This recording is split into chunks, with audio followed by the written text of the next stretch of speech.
Mais vous parlez d'autodétermination, de décolonisation, et vous oubliez de décoloniser les Kabyles. Les Kabyles sont sous occupation algérienne depuis que l'Algérie est devenue un État. Depuis la naissance de l'Algérie en 62, la Kabylie est sous occupation. Vous leur refusez l'indépendance, vous leur refusez leurs droits les plus élémentaires. Et en plus, vous mettez une sorte de plan.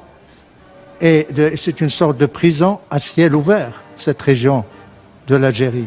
Et vous voulez donner l'indépendance, vous voulez parler de l'autodétermination d'une autre région qui ne vous concerne pas et qui était... Le Sahara a toujours été marocaine. Nous avons parlé du Sahara. Nous vous en déplaise. Le Sahara est marocain et restera marocain. Nous vous en déplaise et vous avez entendu des dizaines de pays qui proclament la marocanité du Sahara, qui proclament leur soutien au processus politique et qui sont en désaccord avec vous. Vous faites du terrorisme intellectuel et vous ne pouvez pas accéder. Soit on est avec l'Algérie, soit on est contre l'Algérie. Mais là, tout le monde est avec le droit international, avec une solution politique négociée et avec le respect. Vous avez parlé des résolutions de la légalité internationale. Vous ne respectez pas la légalité internationale. Vous ne respectez pas le droit international. Vous nous avez imposé une guerre pendant 45 ans. Vous avez figé le Maghreb pendant 35 ans. Vous êtes maintenant en train d'envoyer vos ordres pour essayer de déstabiliser la région. Pendant ces dernières, vous les avez poussés à violer le droit, le cessez-le-feu et surtout les accords militaires. Vous dites que vous n'êtes pas partie prenante. Pourquoi le Comité des droits de l'homme vient de publier aujourd'hui un communiqué sur ce Sahraoui que vous avez enlevé, séquestré, torturé? Il est disparu. Et le comité vous a demandé des éclaircissements et vous réaffirmez en votre responsabilité en tant que pays hôte des camps. Et ce, en violation de l'article 2 du comité des droits de l'homme du Conseil des droits, du droit des Nations Unies. Je remercie le représentant du Maroc.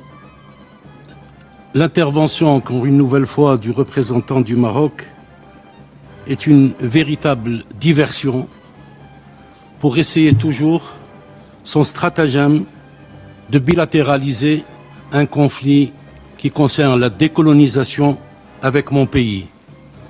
Je vais me contenter, Madame la Présidente, de rappeler à l'assistance que quand on considère que le territoire est de son propre pays, comment peut-on le proposer à d'autres pays pour son partage?